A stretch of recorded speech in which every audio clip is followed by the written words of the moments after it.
Welcome to Flyover Conservative Podcast with David and Stacy Whited, where we break down current events and examine culture through the lens of conservative Christian values.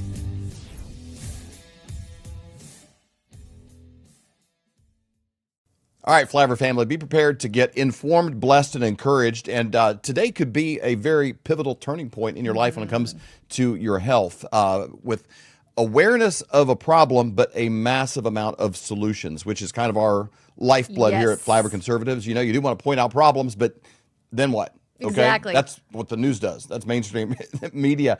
We actually have, how do we move our life forward better with our kids, grandkids, you know, and make positive choices? And today's guest can really help us do that.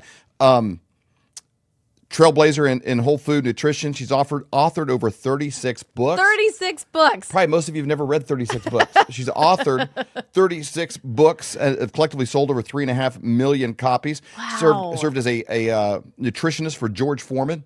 Unbelievable. And advised the royal family of the UAE.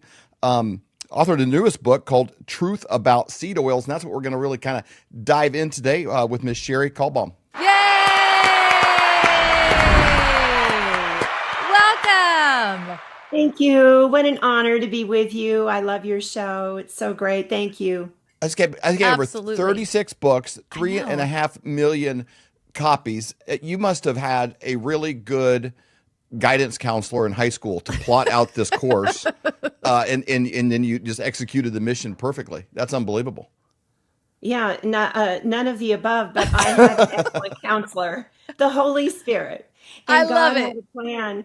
And you know, I say to everybody, and this is why we're talking about health, God has a purpose for your life. He had a purpose for mine. He's got a purpose for yours. And we have to be healthy to fulfill it, right? If we're not healthy, we're sidelined. If we get on track, on target, we do our part, God does his. Wow, do amazing doors open. And that's what happened for me. That is absolutely amazing. You know, we saw you on Sid Roth. And by the way, Flyover family, we will put the interview in the notes below so you can find that. It's an amazing interview. But in that interview, before we get to the seed oils, I would love for you to talk about a miracle that happened in your life when you actually had a burglar come into your apartment and what God did. What an amazing God. What an amazing healer. So yes, I'll try to make this as short as possible. But actually, I was house sitting for some friends of the family. It was the 4th of July. We got one coming up here. Wow. And a burglar, 3 teenage burglars broke into the house at 3 in the morning. And the detective figured one was sent to watch me. I was sleeping in one of the son's bedrooms, and there was a door that led to the patio, and that's how they got in. And he figured that one of the boys was designated to watch me and let them know, alert them if I woke up. They were there to steal money and booze, and they did. They found out they did steal that.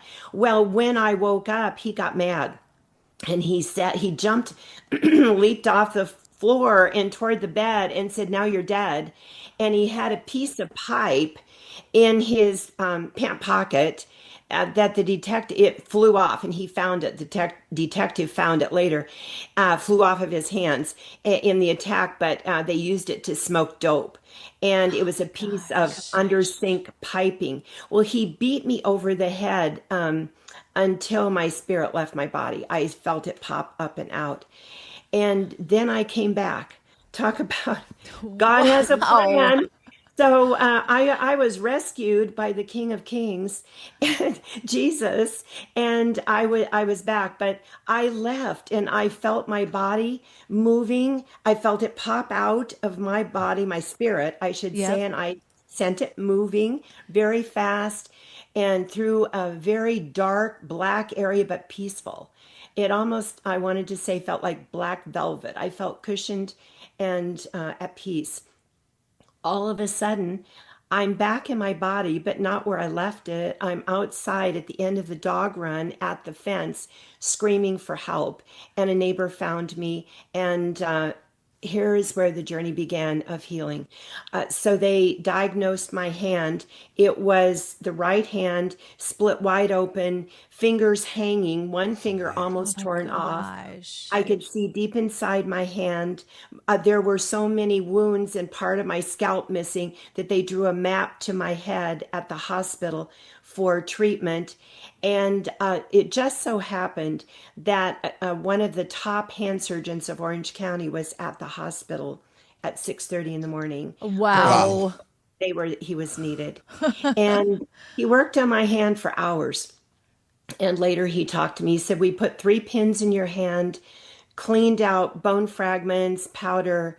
Your two end knuckles are destroyed. You'll never use that hand again." And I did the best I could.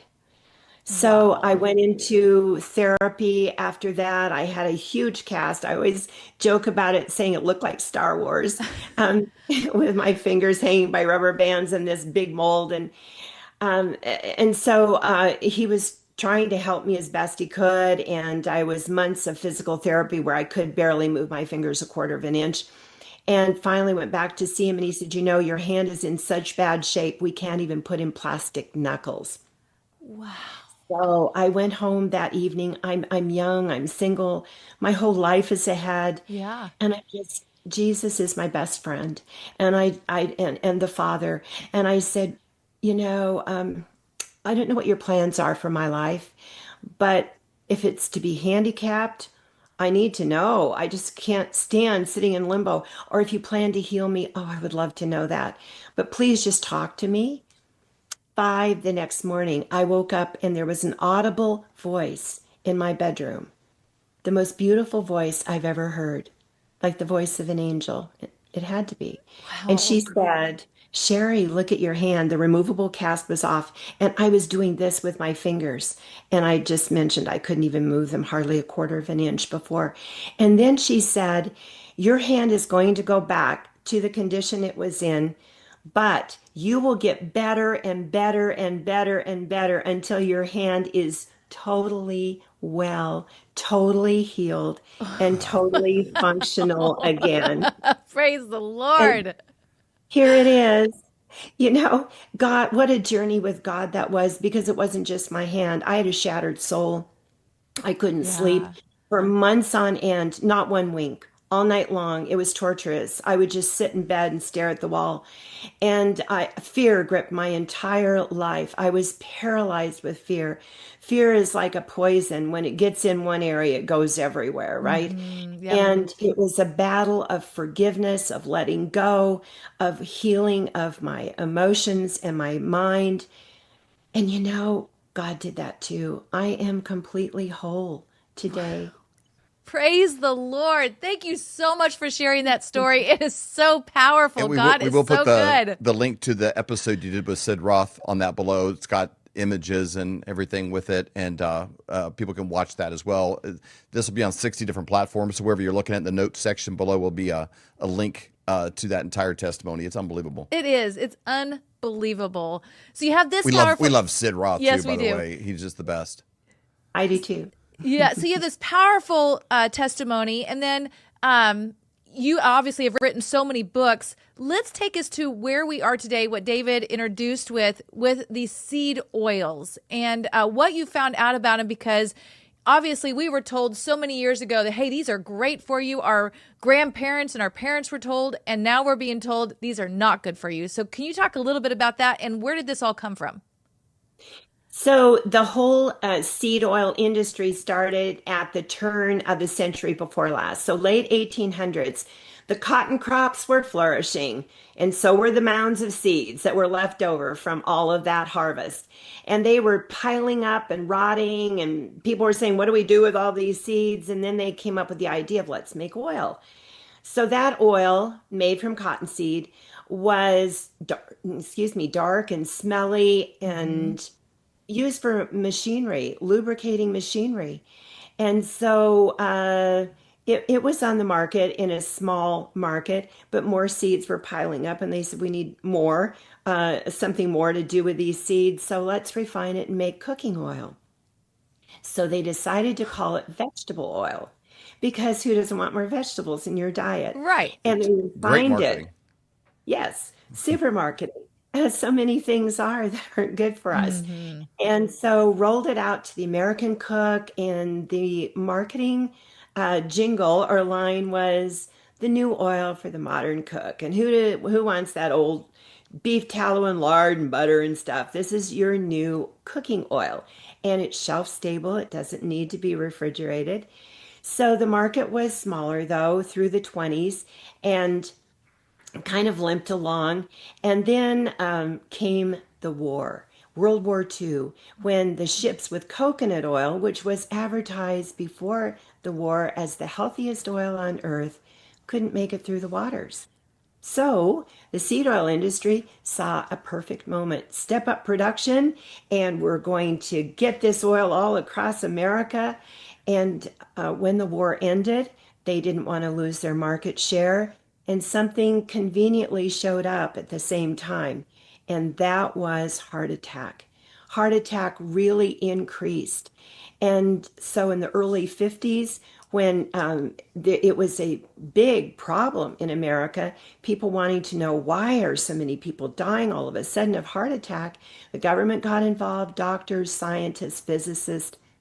They did autopsies, and they found plaque, of course, in the arteries. They looked at the plaque. Inside, of course, is fat and cholesterol, because if you have a scab, you have that internally. When you have an irritation, a wound in the arteries, you're going to get plaque.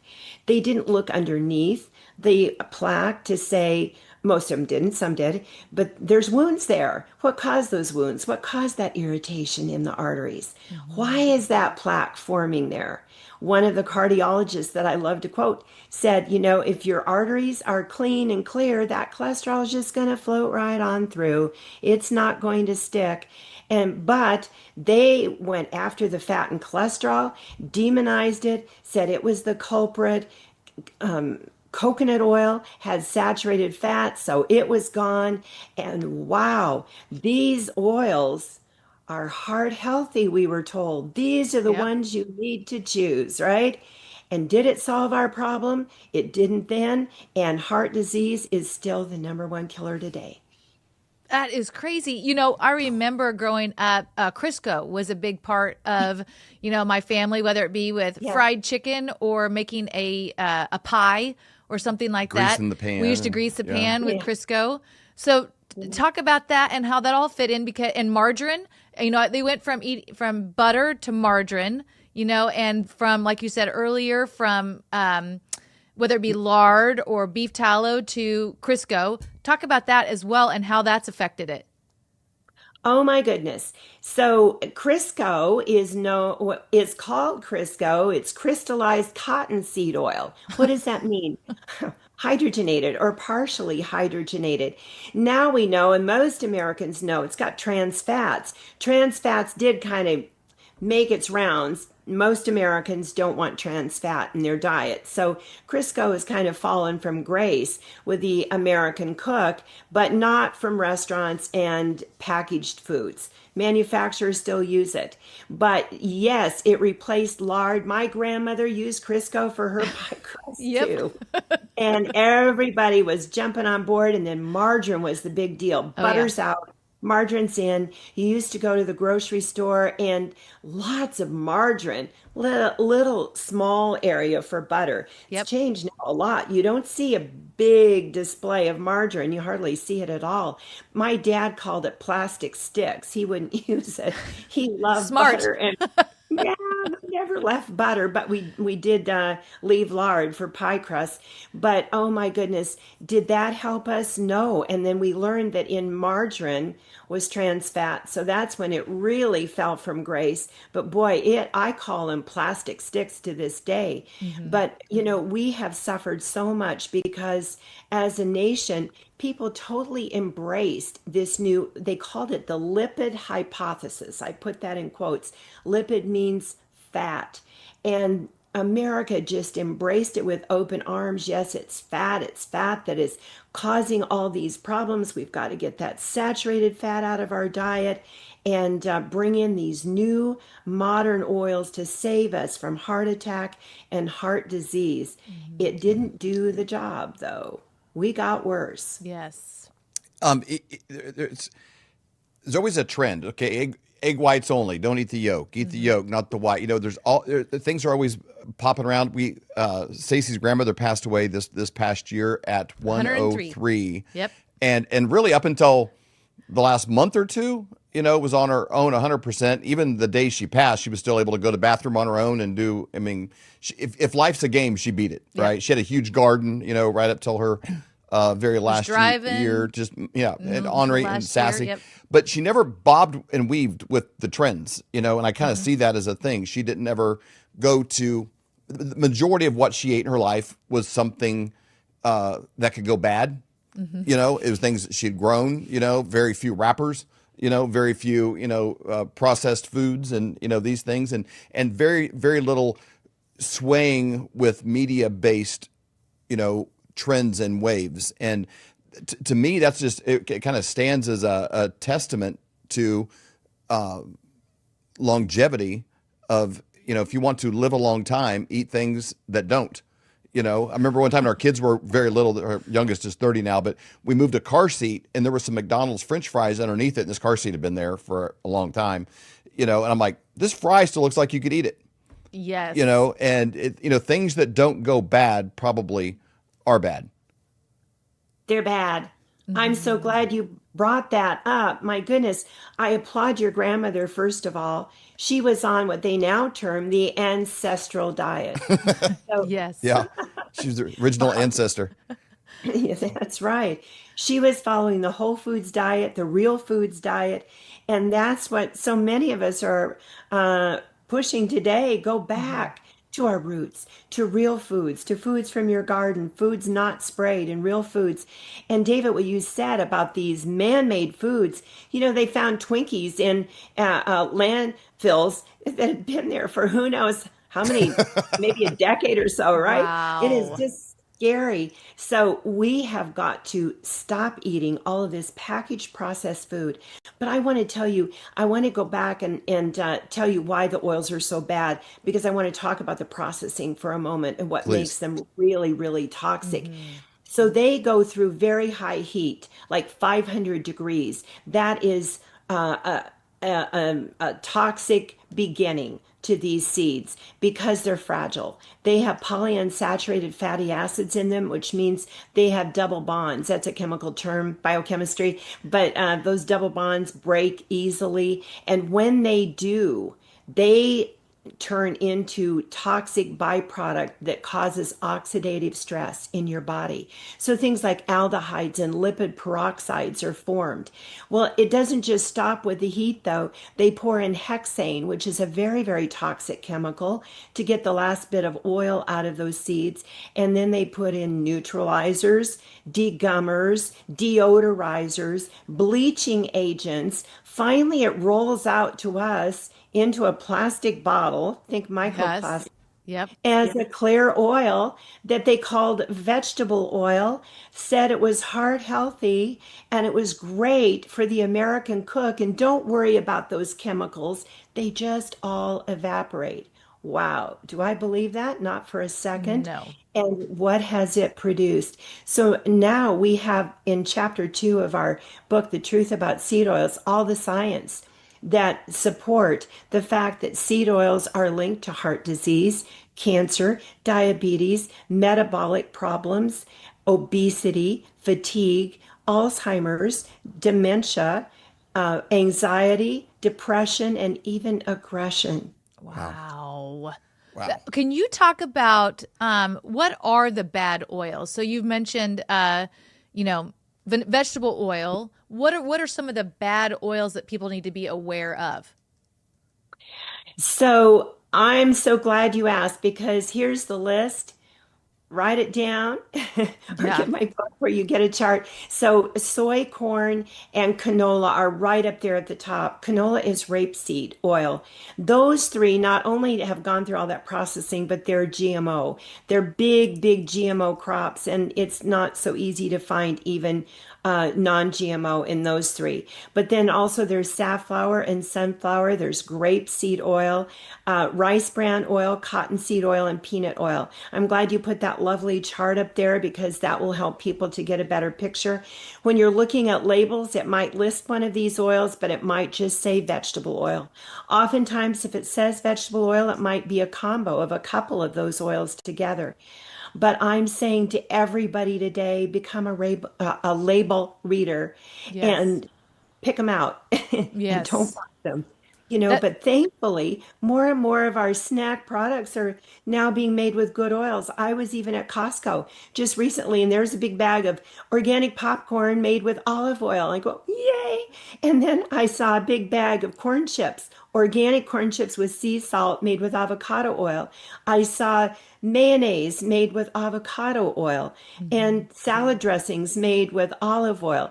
So people are starting to get wise and they're starting to vote with their wallet. Well, the market Yes. does demand, Hmm. shifts and changed, and none of this would have grown up if the people wouldn't have accepted the marketing, that came to them. And I saw Gary Brecka on with Joe Rogan a while back talking about canola oil and reference. I was like canola oil. I thought it was corn. I really didn't know. I just pictured it was corn, but canola is actually Canadian oil low acid. That's what canola means. Canadian oil low acid. And it talked about how, and I don't know why I never jumped out at me before, but Gary Brecka made the point of when you see all these oils, they're all perfectly symmetrical, exact same color. The refining, they create this like beautiful symmetry between them. And he goes, if you hand squeeze anything and put it in a bottle, like it's not going to look the same. It's not going to be that consistent. It's gonna, you have to refine something to create that kind of look. And the other one that jumped out at me was rapeseed oil. I kept thinking people were saying grapeseed oil, but it is rapeseed oil. So, which regardless, That doesn't sound good. it takes better marketing. All of these things That take sounds really take bad. incredible marketing to get people to take them.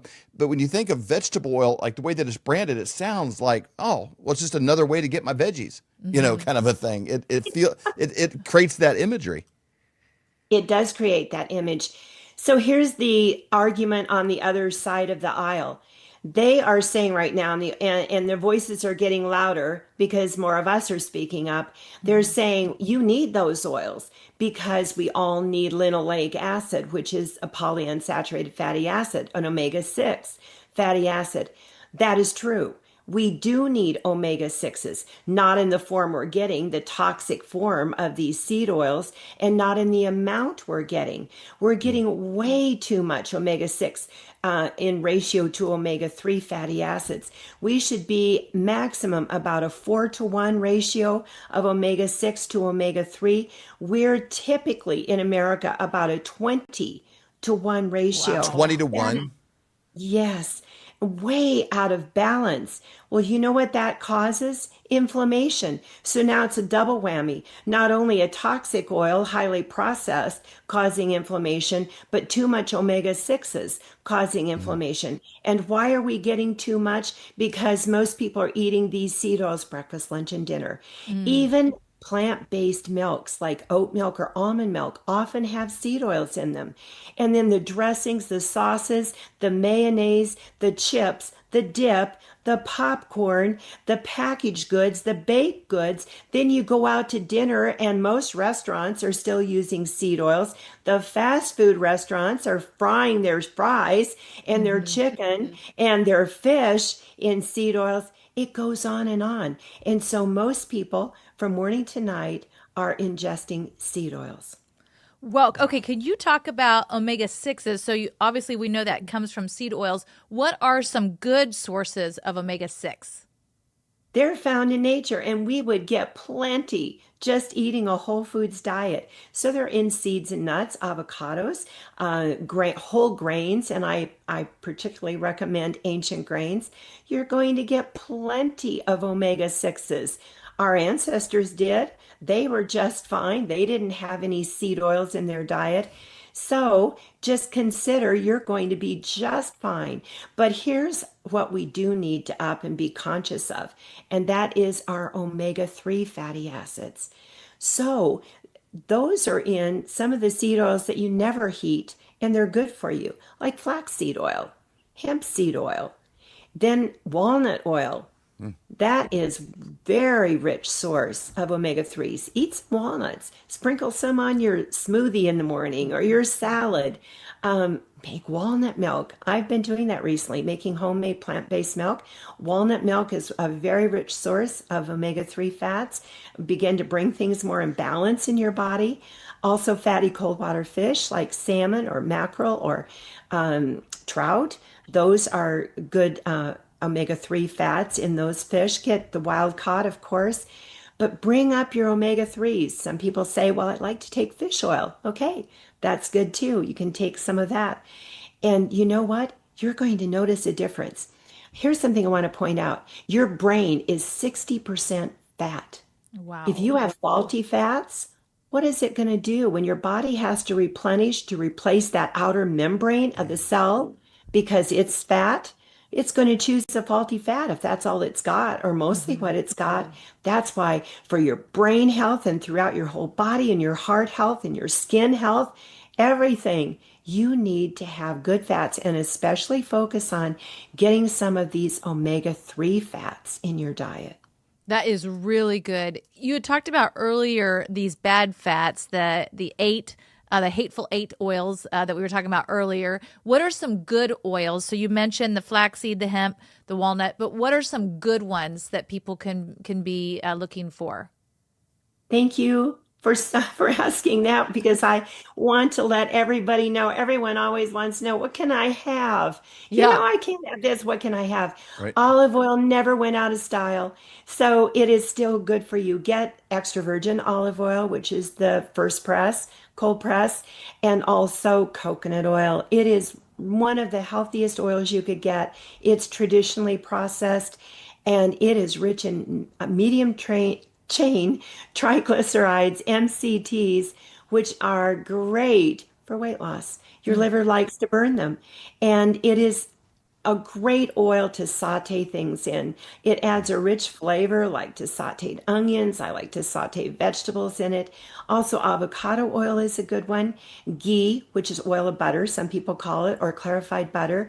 And rice bran, not rice bran, excuse me, sesame seed oil is a good Okay. one, not rice bran. Sesame seed oil, Okay. probably because people use it in just small amounts, so they haven't destroyed it yet. Mhm. That We is good we to use know. the coconut oil and avocado oil together when we make popcorn, Hmm. and it makes it better than it would be otherwise. I mean, it's a great taste. Oh, it is absolutely delicious. You don't need anything else added to it. You know, throw a little bit of salt on there. It's absolutely amazing.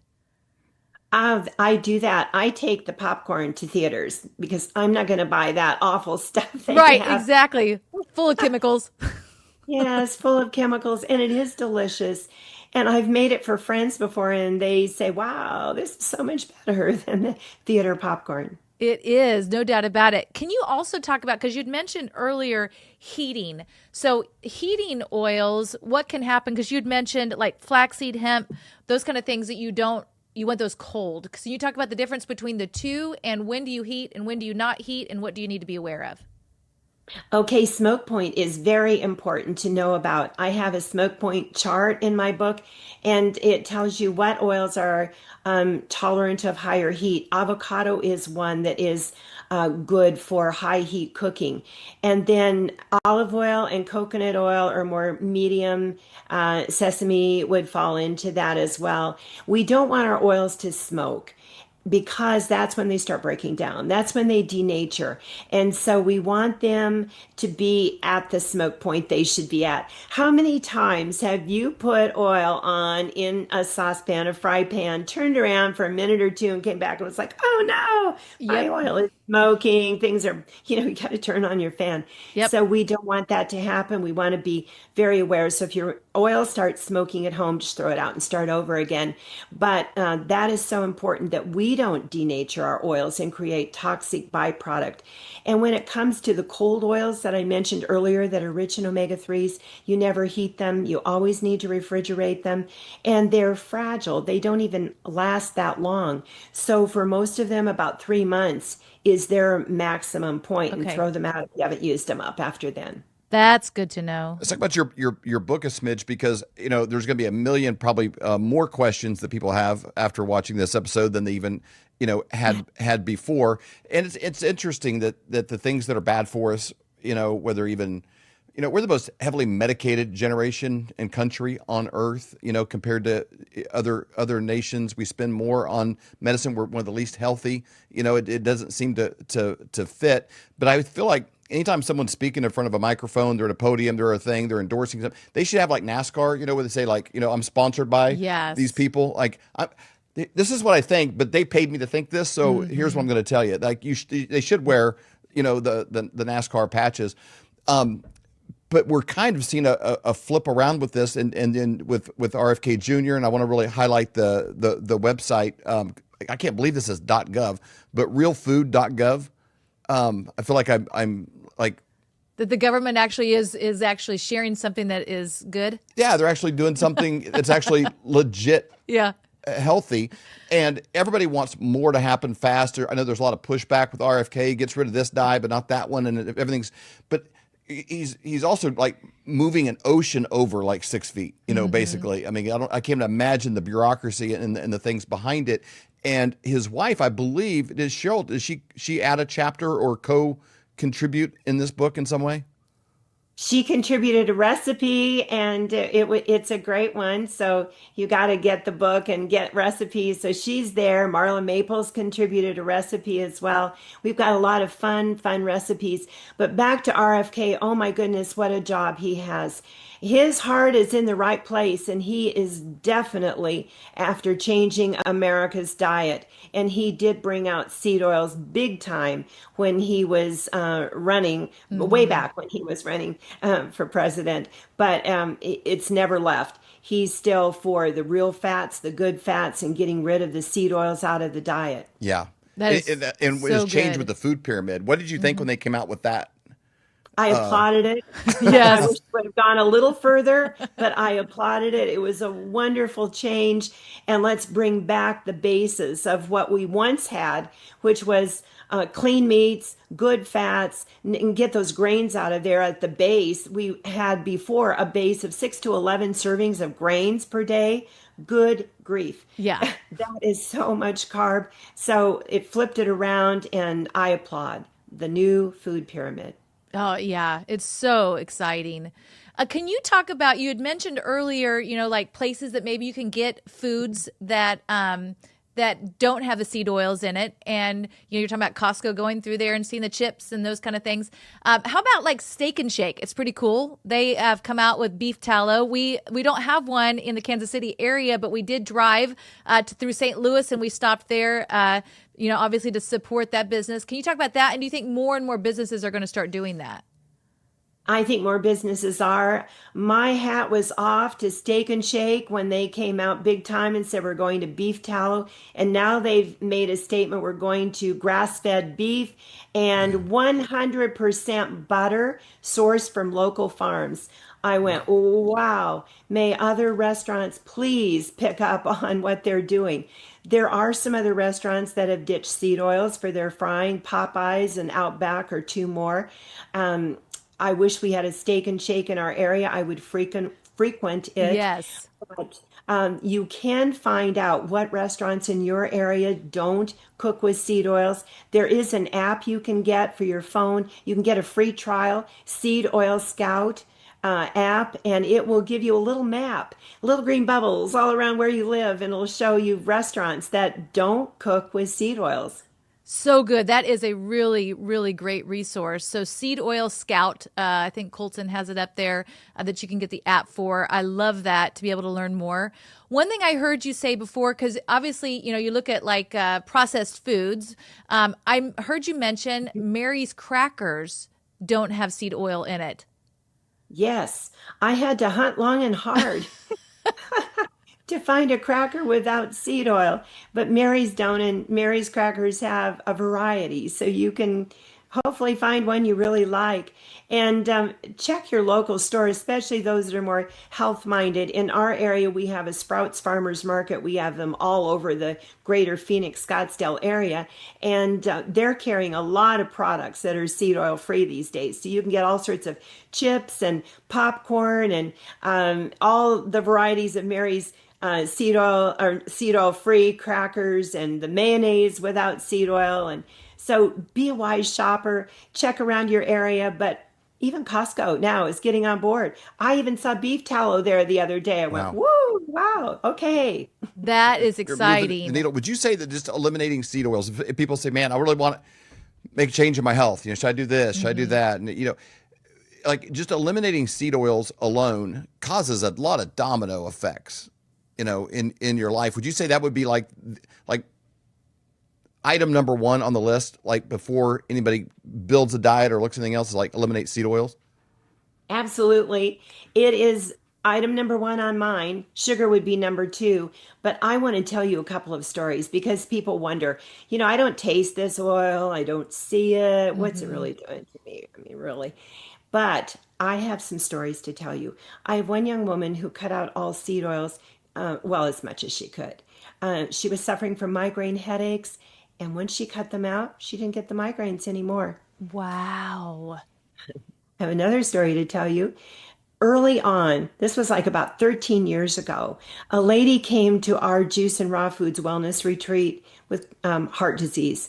And she was hoping for a change, hoping, that something would be able to help her, that she could learn there.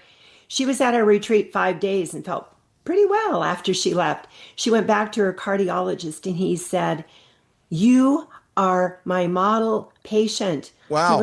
You don't have heart disease anymore. We had no seed oils, Wow. of course, and all these juices. Yep. She contacted me recently. She's 83 years old, adorable. She is so cute. Heart disease never came back. That is exciting. So, so these can be reversed. So, looking at it, because it can be overwhelming. You're like, oh my goodness, look at all of the damage that can come from seed oils. Maybe people are like, I was raised on seed oils. I've eaten seed oils all my life. What do I do now? But you are saying this can be reversed. It can be reversed. I have seen miracles in people's lives by making changes. Here's one thing I want to point out. Seed oils, we know, contribute to inflammation. Inflammation, we know, contributes to a host of diseases that I rattled off pretty fast a while ago. Hmm. But if you've got anything going on in your body, for everybody listening to me, whether it's joint pain, arthritis, you're not sleeping well, you've lost your energy, you can't seem to lose weight, or you've got heart disease or cancer or diabetes, the list goes on. Even skin issues like acne, psoriasis, eczema, all linked to seed oils. Cut the seed oils out as much as you possibly can and see what happens. Because when inflammation starts coming down, lowering in your body, you're going to notice a difference. I call it the house on fire, low grade inflammation. Mm. It's like a smoldering fire in your body. Hmm. Oh, that is so important. Okay, so let's talk a little bit about your book before we let you go. David had mentioned it earlier, Truth About Seed Oils. What will they find? You talked about recipes, so there's recipes in the book. What else will they find when they read your book? So you're going to find charts, the good oils, the ones you can have, the healing oils. You'll even learn about black seed oil, which is great for the brain and heals the lungs. You'll find Mm. out smoke point. You'll get the wise shopping guide. You'll get all the studies and the information that backs up what I'm saying. You'll get the whole process to send you on the road to better health. Well, I love about That your is content is it kind excellent. of fits in with everybody. You know, we had a kind of big juicing season, I don't know, maybe 2015, somewhere there about the Omega, you know, all that. And then we probably last 4 or 5 years, eaten more, primarily more of a keto base, kind of carnivore in a lot of stretches.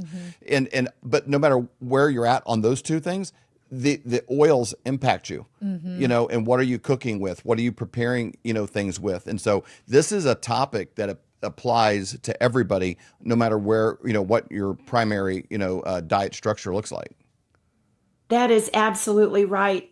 It applies to each person listening. But the thing is, it's not going to change your food. It will probably taste better. So, whatever you're making at home, when you choose a good Agreed. oil, it's going to taste better.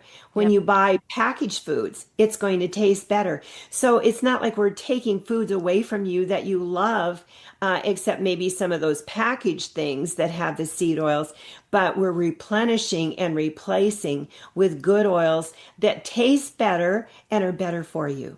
I love it. And then Me too. tell people where to find you on social media as well. I know you you have recipes and things that kind of come out on a regular basis. Can you share people where to find you? And we'll put those links down below as well. Yes, do follow me on social media across the board. It's at Juice Lady Sherry, Cherie. And every day I've got recipes and tips and come visit me. Sign up also on my website for my free newsletter because twice a week I have recipes and tips coming out and free gifts when you sign up, all sorts of free gifts. Love I it. love it. So Juice Lady Sherry, Cherie.com.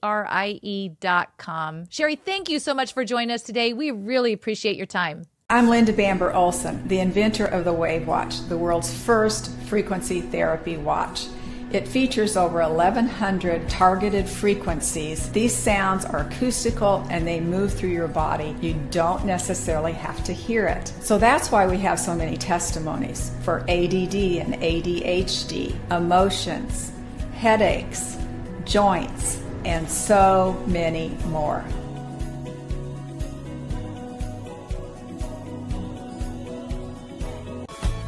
Would you drink this? Looks disgusting, right? What if I told you this muddy mess could turn into crystal clear drinking water in seconds? This is Sentry H2O, the filter that makes dirty, dangerous water 100% safe to drink. Camping, hiking, survival, or just peace of mind? This little beast has your back.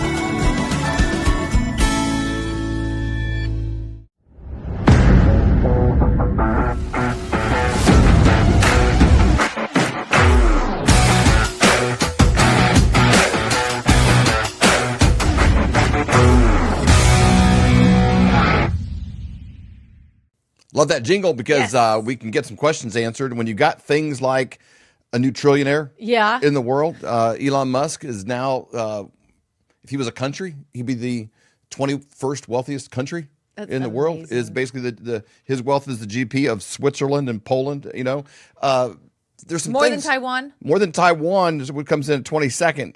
It's pretty unbelievable, the kind of numbers we're talking about. And you lose track of the significance of these numbers because they're so big, and the numbers of fraud within the country, within the states of Minnesota. There's so many things going on. Like, okay, how do we navigate a path through all of these things, make wise decisions in our money so that we can actually get ahead and take care of ourselves, especially in our later years. That's Yes. always kind of a big focus for everybody. How do you steward the wealth you create, the parts you shave off? How do you turn it into something? Nobody can help you more than the guy that authored this book, Thriving in the Economic Tsunami, the one, the only Dr. Kirk Elliott. Welcome. Hey, it's good to be with you. Great to have you back. Thank you so much for joining us today. I got a question for you. I don't know Yeah. if Elon Musk attends church or not, but his tithe, his 10%, Oh, my goodness. his 10% tithe, that church. Can you imagine if he went to, like, you know, First Baptist of Austin or wherever, you know, he is at the time? You know, like, I don't know what your tithe would be, but like, hey, we're good now. Yeah, we're no not taking kidding. any more donations. We're set. I mean, these numbers are so big. They're so big, they're almost insignificant, right? It's like it's like the difference. So some star is like 1 light year away versus 100 light years away. It doesn't matter. Yeah. Right. Right. It's like either the first one is really big. I mean, $1 trillion. Imagine. I mean, that's, however, I don't really want to talk about it today, maybe on the next show, right? But it's like some of these things are such irrational exuberance. IPOs, they always come down after the initial excitement of an IPO, but he's still going to be worth like $1 trillion even after that. Right. But some numbers really do matter, right? Like inflation. So what's exciting to me, it was an exciting weekend with Stanley Cup finals, the NBA finals, the UFC fight at the White House. I mean, it was like all sports. Yeah. But but that almost like was overshadowing the fact that Trump, is signing a peace deal with Iran. Huge. Right? It's like, okay, on his this birthday. is huge. This is on his birthday, right? Which I guess dates are very, very significant, right? So it's not over till it's over, right? I mean, you still have to sign it on Friday in Switzerland, but the fact that they've come to an agreement, now you have to get Israel and Hezbollah to be nice, right? But Trump basically guaranteed, it's like, okay, ships, start your engines. We're gonna open up the Strait of Hormuz. We're taking away the blockade. So what happened? Just on that one announcement, right? So oil comes down 6%, and stock market booms. Gold and silver booms. Yeah, and it's like, this is what we've been talking about since the conflict started in February. As soon as this ends, I think silver is $100 an ounce within a month after that. Wow. Because when you look back at why did and what we've seen in this consolidation since this conflict started, okay, it was inevitable that silver was going to correct and consolidate anyways. It happens in a normal bull market.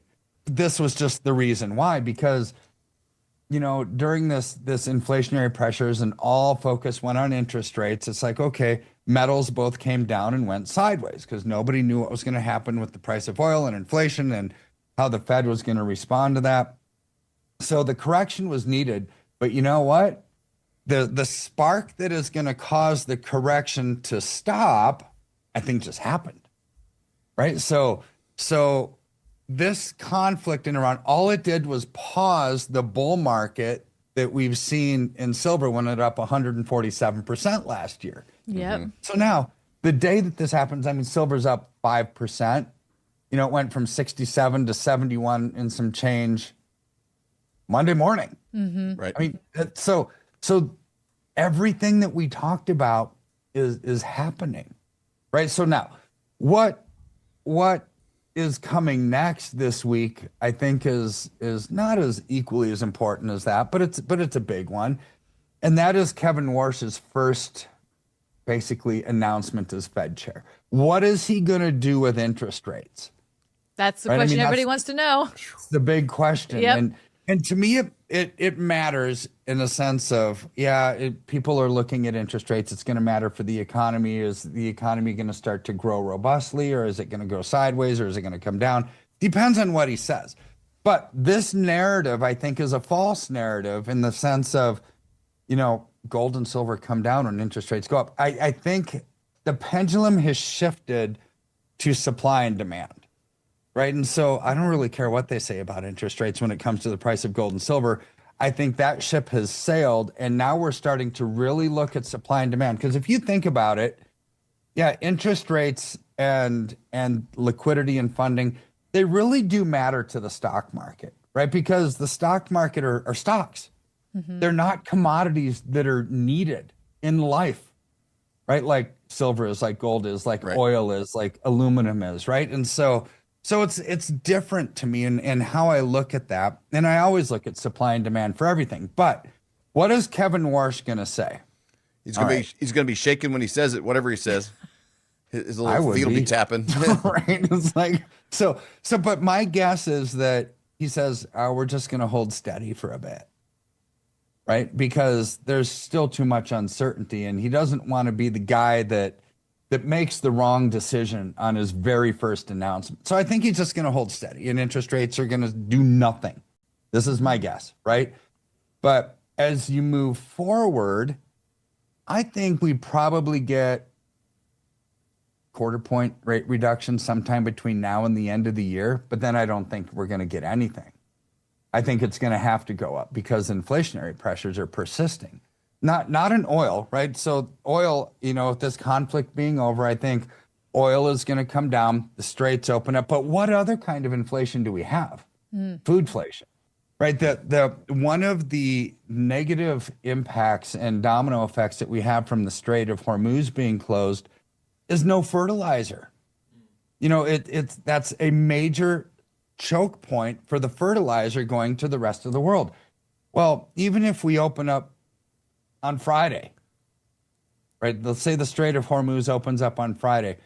It's like a 9-month backlog. So you miss an entire growing season globally. Wow. Of food. I mean, the foodflation is going to go up, even though the price of oil is going to come down. There's still problems, right? And so for that reason, we look at a different narrative. We stop focusing on interest rates and we start focusing on supply and demand, which is what the rest of the world always does when you're looking at commodities that are used for manufacturing or used for life. And this is where when gold and silver are things, this has always been my basis of my recommendations and analysis.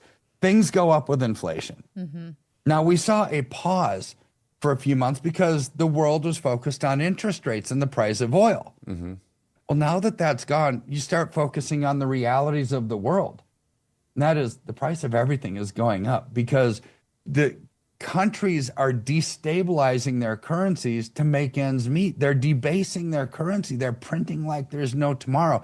This is why ultimately I don't think Kevin Warsh can actually lower interest rates for very long. He's going to have to raise them, right? And this is a problem. But the exciting part for us, based on what just happened on Trump's birthday and the significance of this Iran conflict, hopefully ending this week, gold and silver responding to that in a big way, like not even a small way. As I look right now, as we're recording this, silver's at 71.50.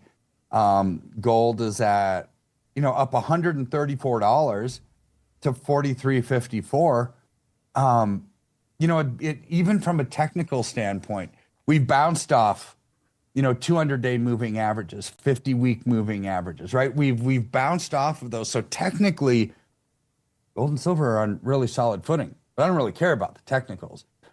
I'd care about the technicals if I were a day trader, but I'm not. Right. I'm an investor. Huge. That's where you always have to look at the fundamentals. And this, to me, is what we've been waiting for since February. This conflict to be over. Not just because we want it to be over, because there's lives that are impacted and Right. war Sure. is never good, right? But from a financial perspective, it starts to eliminate some of this uncertainty and turbulence, and you resume the trend line that has been going on since COVID, which gold and silver went up a lot, right? So anyways, this is the exciting part financially for this week. The bigger exciting part is conflict is hopefully going to end. But there's going to be really good results coming from those that have allocated properly during this time. So good. It's interesting you brought up the day trader versus investor. David and I actually had a conversation about that over the weekend. Obviously being aware of that, like when we go into gold and silver, it's not looking at it as a day trader. It is an investment that you are making. It's not like you're looking at every day, where is this? It's like, where is it eventually going? And from what you've said and how accurate you've been for decades now, as well as what you're hearing from the banks, where silver is going, where gold is going. It's really exciting. You think more like there's a guy that we met in Texas, kind of regular guy, owned a small business, but he and his wife, like 25, 30 years ago, bought a big chunk of farmland, north of Houston. And as the city expanded, became more and more valuable. He didn't make anything on it for like 25 or 30 years. And then eventually sold it because they put in a big, Costco or, a big shopping, deal there. And it's like, well, if he was looking at his investment every 5 minutes, for 20 years, he'd be like, oh man, I'm paying taxes on this. It's not making it. But eventually it made him millions, of dollars over a long period of time. It's this isn't that kind of a weight, but it's that kind of a mindset where you're not looking at something, every 30 seconds and trying to make pennies on the moves up and down. Yeah, I mean, it's a longer term vision of doing what's right, and having wisdom. It's almost like raising a kid, right? It's like, you don't look at a kid like you're day trading. It's like, okay, this is the benefit every single day of That would be bad. discipline and everything else, right? You invest in the kid, you invest wisdom, you grow them the way that God would have you grow them, right? And learn how to make right decisions. And by the time they graduate from high school and they become an adult, you look back and it's like, that was the best investment that I've ever made. Awesome. Right? I mean, you don't look at your kids like you're day trading them. Nope. Don't look at your investments for security and growth and stability like you're day trading either, unless you're actually a day trader. Right. But I'm not. Nope. I'm an investor. I want to make sure that we're doing everything with wisdom and safety and building legacy. That's what it's all about. And a lot of the Flyover family has done just that over these last 4 years. Oh, my word. So many of them. I love to meet them at events. They're like, we have been steadily doing this since 2020, 21, 2022. People just putting away a little bit. It's like, man, there's a lot of people there was no significant day they did some big investment, but it was a little bit that's turned into a lot, something very exciting, for them, because they're going to have a lot of peace of mind in their retirement. I mean, so much so. Isn't that what investing for retirement is all about? Yeah. When you get there, you actually have a thing. You have stuff. Yeah, it's going through the ups and downs and ups and downs. And you know what? You don't really care as long as you know that you're maximizing your growth, you're minimizing your risk, and you know that there's going to be ups and downs along the way. Just that's life. Yep. But in the end, it's like, wow, this is really fantastic. Look at this lifetime of making choices when the rest of the world said maybe that was a stupid choice, but you knew that it was safe and it was godly wisdom, right? It's like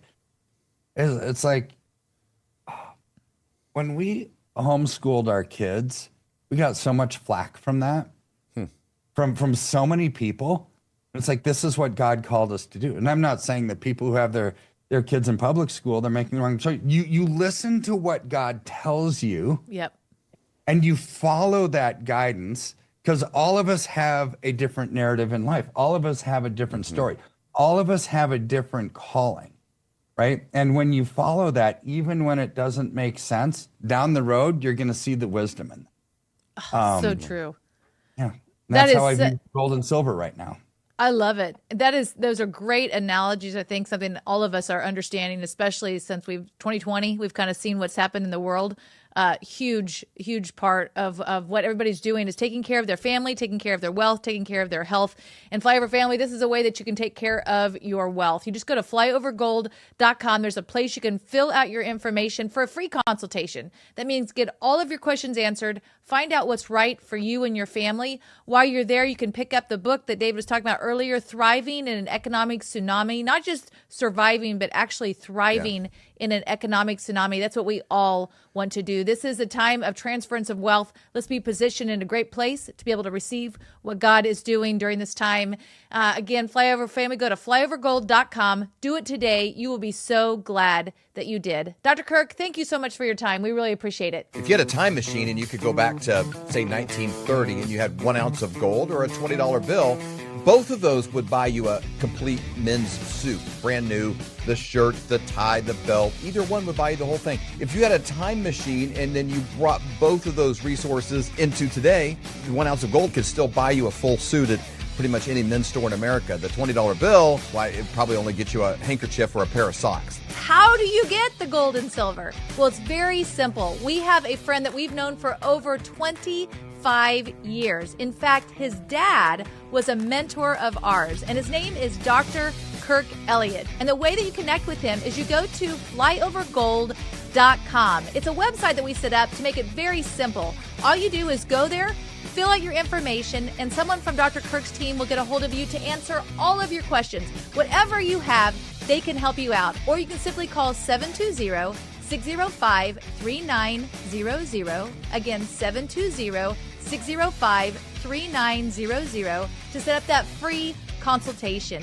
Do it today. You will be so glad that you did.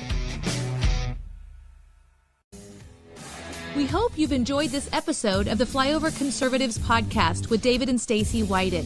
Please subscribe, hit the notification bell, and leave us a comment below.